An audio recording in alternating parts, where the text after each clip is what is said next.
Good afternoon sa lahat. Ayan guys, luto na ang aking nilagam saging. Ayan, hinog siya guys. Ayan, napakasarap niya guys. Oh, malaki ang saging na nabili ko ngayon sa Carbon Public Market. Ayan guys, kaya talagang nagutom ako ba?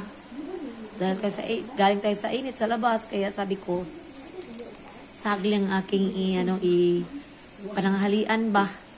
Kung kumain ng rice, ito lang muna. Yan, hinog na siya guys, pero hindi grabing kahinog. Sakto lang. Ayan. At napakainit pa niya guys, kaya hindi pa pwedeng kainin. Kasi sobra pa ang kanyang init. Ayan na guys, luto ng aking saging. Talagang gutom na gutom ako guys. Kaya kain tayo. Ayan o, mainit pa ito guys. Napakalamis. Mainit pa. Oh, masarap kainin kung mainit. Kain tayo. Yan. Ito lang kainin ko guys ngayong lunch. Parang halian. Kasi yung mga bata, nagluto sila ng giniling.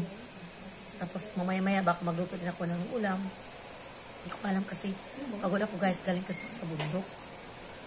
Sabi ko, napagod ako ba? Nahina ako. O yan, nagano pa nga ako eh. Joke pa. So talagang pagod ako guys. So kain ko lang ng saging. Kain tayo. Yan oh, sarap. Lame. Lame kayo. Sarap guys. Magluto kayo ng... Wala day. Yan, kain tayo.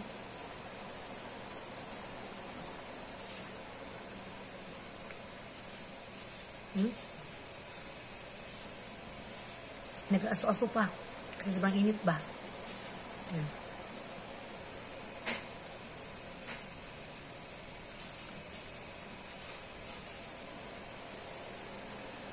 Ayan. Kain tayo guys. Thank you for watching. Love you all. Bye-bye.